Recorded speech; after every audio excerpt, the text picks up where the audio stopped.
সুপ্রভাত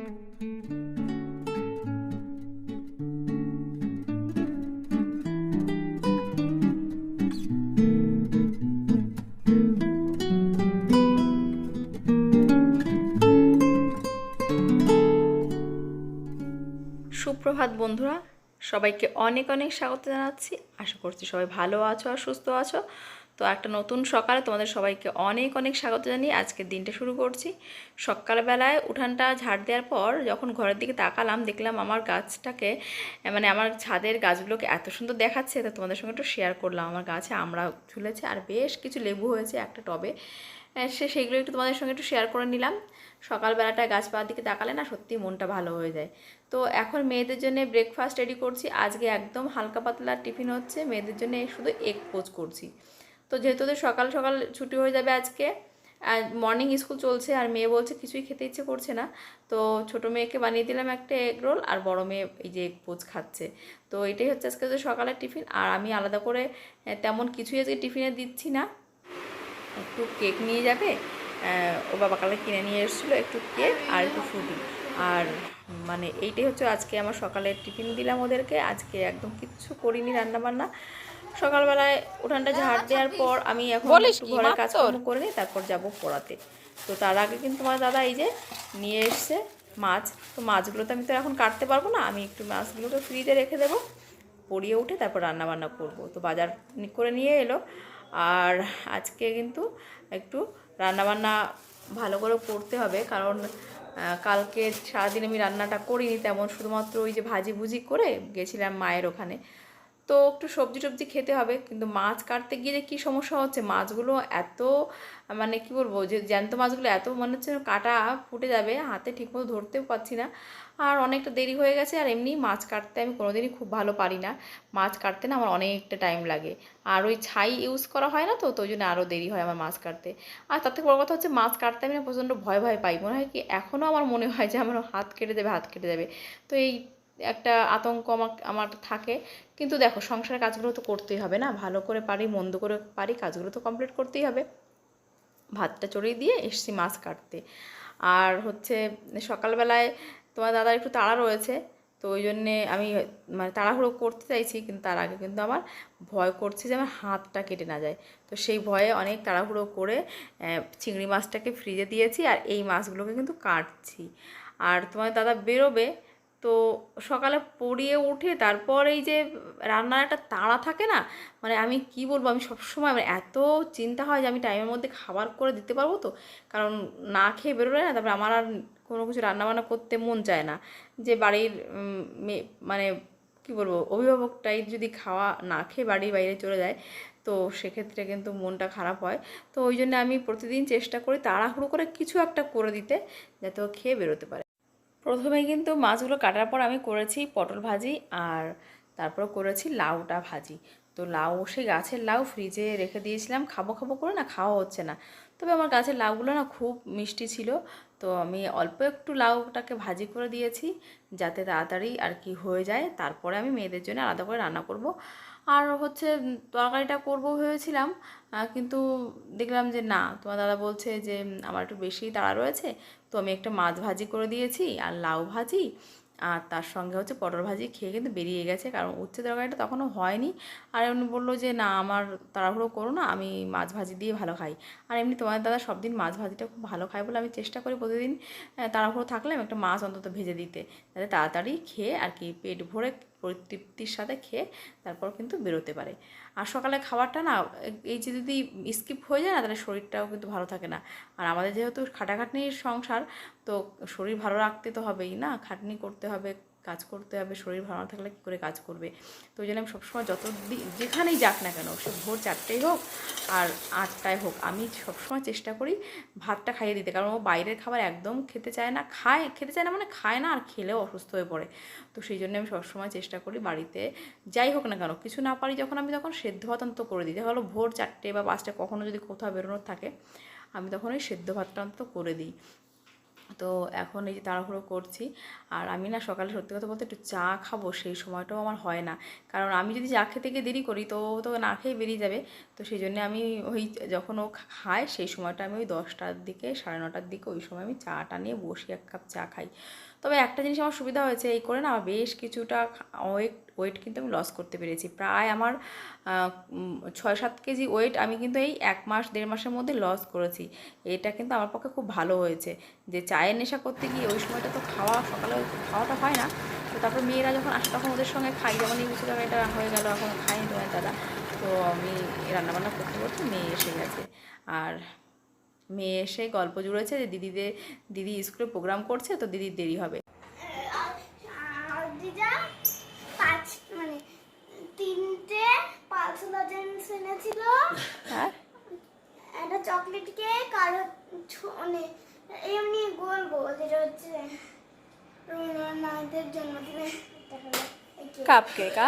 cup cake, আর হচ্ছে ওই বিস্কিট এনেছিল, আর বিস্কিট, রুটি, আর কি যেন বলে কেক, তারপর আর দেবস্মিতা। তো আজকে বন্ধুদের সঙ্গে কি কি খাওয়া হলো সেটাই গল্প হচ্ছে, কে কী টিফিন নিয়ে গেছে সেটাই গল্প হচ্ছে। তো আমি এখন ওকে স্নান টান করে দিলাম, করে দিয়ে ওর ড্রেসটা নিয়ে এসেছি, ড্রেসটা প্রচণ্ড নোংরা হয়েছে। আর বললো দিদি আসলে একসঙ্গে খাবে, তো আমিও স্নানটা করে নেবো, তারপরে কিন্তু আমরা একসঙ্গে খাবো। আর স্কুলে গিয়ে যখন একটু টিফিন খেয়েছে, কেক খেয়েছে, এটা ওটা খেয়েছে, তো ওই জন্য একটু পরেই খাবে, দিদি আসলে খাবে বলছে, তো একসঙ্গে আমরা সবাই খাবো। আমি এই সিঁড়িটা না বেশ কদিন ধরে ঝাড় দেবো করে সাইডে এই যে নোংরাগুলো জমিয়ে রেখেছিলাম, মানে সময়ই হচ্ছিল না এই পরিষ্কার করার, এই পাতাগুলো এগুলো। তো একটু ধুলোগুলো সব কিছু পরিষ্কার করে নিচ্ছি, কারণ স্নানটা করবো, তার আগে যদি কাজটা না করি পরে আর করা হবে না। আর আজকে এত গরম লাগছে যে কি বলবো, কোনো কাজে কিন্তু সত্যি কথা বলতে সেরকম এনার্জি পাচ্ছি না। তো এই সিঁড়িটা পরিষ্কার করার পর আমি চলে এসেছি, এই জামাকাপড়গুলো সব ধোবো, 2-4টে জামাকাপড় যা জমে আছে সেইগুলোই ধোবো, ধুয়ে তারপরে কিন্তু স্নান করব। আর বড় মেয়েকে কিন্তু ওর বাবা আনতে গেছে, মেয়ে ফোন করেছিল স্কুল থেকে যে মা স্কুলে প্রোগ্রাম আছে ফাদারের ফেয়ারওয়েলের জন্যে, তো ওই জন্যে ও প্রোগ্রামের জন্য রিহার্সাল হচ্ছিলো। তারপর বাবাকে ফোন করেছে, বাবা গিয়ে এই যে তোমার দাদা বাড়ি এসছে আর মেয়েকে গিয়ে আর কি আনতে গেছে, এখনও মেয়ে এসে পারেনি, তো মেয়ে এসে যাবে, তারপর আমরা সবাই মিলে একসঙ্গে স্নান করে আর কি খাওয়া দাওয়া করবো। তো ওই জামা কাপড়গুলো টুকটাক ধুচ্ছি।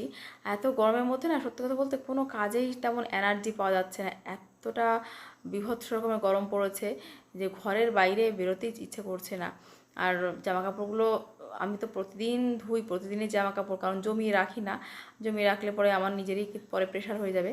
আর এই সত্যি কথা বলছি, এই যে নিচু হলে না কোমরটা আবার যন্ত্রণা করছে, কোমরে যন্ত্রণা করলে আবার পেটে যন্ত্রণা করছে, এই একটা সমস্যা হয়েছে। এই স্পন্ডিলাইটিসের সমস্যা নিয়ে আমি মানে কি করব, তোমার দাদা বলে তোমাকে ধুতে হবে না, আমি ধুয়ে দেবো, কিন্তু সত্যি কথা এটাই যে খুব খারাপ লাগে না, সংসার সারাদিন খাটাখাটনি করবে, তারপর সংসারে এই কাজগুলো যেগুলো আমার আমার মনে হয় আমারই করা উচিত, কারণ কি বলতো আমি তো বাড়িতে থাকি, ও বাইরে সমস্ত কিছু সামলাতে অনেক চাপ থাকে মাথার উপরে, তারপরে এই কাজগুলো করবে, আমি বসে থাকবো, এটা না আমি কেমন একটা অস্বস্তি হয় আমার, তো আমি চেষ্টা করি নিজেই করে নিতে। তারপরে একটু যখন মানে শরীরটা খারাপ লাগে তখন সত্যি খুব কষ্ট পাই, এটাও একটা কারণ, মানা করে এই জন্যেই। আর এই যে জামা কাপড় ধুয়ে দিয়েছি, আর দেখি ছাদে না বেশ গাছগুলো নেতিয়ে পড়ছে, আজকে তোমাদের সকালে জল দিয়েছে, খুব বেশিটা জল দেওয়া হয়নি, তো দুপুরবেলা একটু মানে ছাদে তো আসাই যাচ্ছে না, এত গরমে যে আমি এখন কাজ করছি না, মানে চপ্পলটা পরতে ভুলে গেছি, পা দিতে পারছি না, মনে হচ্ছে যেন লাফাচ্ছি আমি, পা দিলে পা পুরো পুড়ে যাচ্ছে ছাদে, এতটাই গরম হয়েছে ছাদটা। তবে ছাদে আর কি গাছপালা যেহেতু আছে, তবে ছাদে কিন্তু ওই সাইডটা বেশ ছায়া আছে, আর ওই সাইডে যে গাছগুলো আছে সেগুলো একটু রোদে দিতে হবে, চেঞ্জ করে দিতে হবে। এখানে দেখো এই টমেটোটা গাছ থেকে টুক করে কোনো সব পড়েছে, তো এটা নিয়ে যাচ্ছি। আর মেয়ে আমাকে বলেছে মা তুমি তাড়াতাড়ি আসবে, হচ্ছে নাহলে ঘুম হয় না, হ্যাঁ পাশে না থাকলে, তো একটু ঘুমিয়ে টুমিয়ে নিয়েছে, এখন উঠেছে, এখন পড়তে হবে, কালকে এক্সাম আছে, এখন বলছে কি খাবো কি খাবো, ঘরে যাই আছে কিছুই খেতে মন চাইছে না, এখন বলছে বন্ধুর কাছ থেকে একটা রেসিপি জেনে এসেছি মা, দেখো রান্না করতে এসছো, ভয় করলে হবে? পালাচ্ছ কেন পালাচ্ছ কেন পালাচ্ছ কেন পালাচ্ছ কেন? হ্যাঁ রান্না করতে এসছে, রান্না করতে এসে তেলের ভয় পালাচ্ছে, হ্যাঁ কিছুতেই শুনবে না। গোলা রুটির এগরোল বানিয়ে দিতে হবে। তো সেই রেসিপি আমাকে বলে গেল। এখন সেরকমভাবে বানাতে হচ্ছে আমাকে। বলছে তোমাকে বেলতে হবে না, তোমার কাজ আমি সহজ করে দিচ্ছি। তো এই যে এইভাবেই আমি কিন্তু ওকে বানিয়ে দিলাম। তো পছন্দ হয়েছে খুব, বলছে খুব টেস্টি হয়েছে, কালকে আবার বানিয়ে দেবে, আমি টিফিনে এইরকম করেই নিয়ে যাব এগরোল। হ্যাঁ, তোমাকে তোমাকে একদম বেলতে হবে না, তুমি গোলা রুটি করে তারপর এই যে দিয়ে এইভাবে বানিয়ে দেবে আমাকে। তো এখন ওর দিদিকেও একটা বানিয়ে দেবো, কারণ আমার তো 2 মেয়ে, আমার একটা জিনিস বানালে হয় না, ডাবল ডাবল বানাতে হয়। তো এখানে যে পালিয়ে গেছিলো তেলের ভয়তে, তেল যদি হাতে লাগে, এখন যেই বানানো হয়ে গেছে এখন বলছে আমি রেডি করবো। আমি বললাম দাও আমি তোমাকে করে দিচ্ছি, চলো খেয়ে বই নিয়ে বসতে হবে। আর সবজি টবজিগুলো কিচ্ছু তো তুলিনি, সেগুলো এখন টুকটাক করে গুছিয়ে নেবো ওরা খেতে খেতে। হ্যাঁ, আমি এই কাজগুলো করে নেবো। আর ছাদে তো গাছগুলোতে জল দিয়েছি, কোমরে যথেষ্ট যন্ত্রণা হচ্ছে, খুব যন্ত্রণা করছে। তোমার দাদাকে কিন্তু একটু বলা যাবে না, বললে আবার বকবে যে তুমি কেন ছাদে জল দিতে গেছো, আমি তো দিই, তোমাকে কেন আবার দিতে হবে। কিন্তু কী জানো তো, ওই গাছপালা ভালোবাসি একটু, মানে গাছপালাগুলো নেতিয়ে গেছে, ঝিমিয়ে পড়েছে দেখে না পারলাম না। তো আমি এই যে জল দিচ্ছি, এই যে দেখো ওদের খাবারটা তৈরি করে দিয়ে এই যে ছাদে এলাম, জামা কাপড়গুলো তুলে নিয়ে যাব আর ছাদের কাজগুলো করব। তো ক্যাপসিকাম গাছগুলো রিপোর্টিং করা হয়নি, ক্যাপসিকাম 2-4টে করে হয়েছিল গাছগুলোতে, আবার দেখছি ফুল আসতে শুরু করেছে, তাই দেখে আমার না মনের মধ্যে কেমন আকুতি মিনতি করে উঠলো। মানে কি বলবো, মনের মধ্যে কেমন একটা করে উঠলো যে গাছগুলোকে যদি দেখি একটু রিপোর্টিং করা যায় কিনা। আর দেখো কুমড়ো গাছগুলো একদম মাটিতে, মানে কি বলবো, লতিয়ে লতিয়ে যাচ্ছে। তো ভাবছি এদেরকেও কেটে নিয়ে যাব। কালকে সকালে একটুখানি তোমার দাদাকে শাক, মানে কুমড়ো শাকের ঝোল করে দেবো। যেহেতু থেকে পোনা মাছ নিয়ে এসছে, তো পোনা মাছ দিয়ে এই যে শাক পাতা খেতে কিন্তু ভালোই লাগে। তো ওই শাকগুলোকে ওই জন্য কেটে নেবো 3-4টে ডগা, আর নিচে জমিতে ডগা হয়েছে সেখান থেকে আরেকটা ডগা নিলে বেশ সুন্দর একটা তরকারি হয়ে যাবে খাওয়ার। আর আমরা তো শাক পাতা খেতে খুবই ভালোবাসি, কারণ মশলা খেতে অতটা ভালো লাগে না, আর খাওয়াটা ঠিকও না এই বয়সে। আর এখন মেয়েরা হচ্ছে মশলা খেতে চায়, ওদেরকে মশলা করে দিই, আর আমরা একটু শাক পাতা দিয়ে দুজনে কিন্তু খাওয়া দাওয়া করি। তো নিজেরা নিজেদের যদি কন্ট্রোল না করি না, তাহলে ডাক্তারও কিন্তু বাঁচাতে পারবে না, এটা একটা কথা। হ্যাঁ, কারণ নিজেদের শরীর আমাদের, আমরা যদি সেটাকে বয়স অনুযায়ী সেইভাবে বুঝে না খাই, তখন ওই গ্যাস আম্বল হেন তেন কত রকমের 7-17 রোগ আসবে। তো ঠাকুরের ইচ্ছায় কিন্তু তোমার দাদাও এখনও তেমন কোনো সমস্যা হয়নি তেমন গুরুতর, ঠাকুরের আশীর্বাদে বলো আর যাই বলো। আর নিজেদের সেই একটু বাছ বিচার করে চলি বলে, কারণ তোমার দাদা মশলা একদম খায় না, খুব কমই খায়। আর শাক পাতাটাই কিন্তু খেতে ভালোবাসে, তো সেই জন্যে আর কোনো রকম যেহেতু কোনো নেশা নেই, তো সেই জন্য মানুষটা এখনও কিন্তু সুস্থ সবল আছে ঈশ্বরের কৃপায়। আর আর হচ্ছে কী বলবো, সেই জন্যেই আমি ওই চেষ্টা করি গাছপালা লাগাই, একটু শাক পাতা খাওয়াতে, যেহেতু ওইটা খেতেই ও পছন্দ করে, তৃপ্তি সহকারে একটু একটু জ্যান্ত মাছ আর একটু শাক পাতা এটা খেতেই পছন্দ করে। তো আমি চেষ্টা করি সেইটাই কিন্তু বাড়িতে লাগানোর, একটু উচ্ছে পাতা, একটু কুমড়ো শাক, একটু লাউ শাক, একটু পুঁই শাক, এইগুলো বাড়িতেই লাগানোর চেষ্টা করি, কারণ নিজে লাগিয়ে খাওয়ার একটা মজাই আলাদা। আর সেটা অনেক বেশি হেলদি হয় বাজারের ওই সার বিষ দেওয়ার থেকে। নিজে বানিয়ে নিজের জমিতে যদি দুটোর জায়গায় একটাও ফসল হয়, একটাও সবজি হয়, সেটা কিন্তু অনেক বেশি হেলদি হয়। তো সেই জন্য নিজের জমিতে যতটুকু পারি, জায়গায় পারি, চেষ্টা করি সেটা লাগানোর। আর সেইটা খেয়ে হয়তো আমরা ভালো আছি ঈশ্বরের আশীর্বাদে। আর তার থেকে বড় কথা হচ্ছে পরিশ্রম করি, আয় বুঝে ব্যয় করে চলি বলে কিন্তু দুশ্চিন্তা মুক্তভাবে জীবনটা কাটাতে পারছি।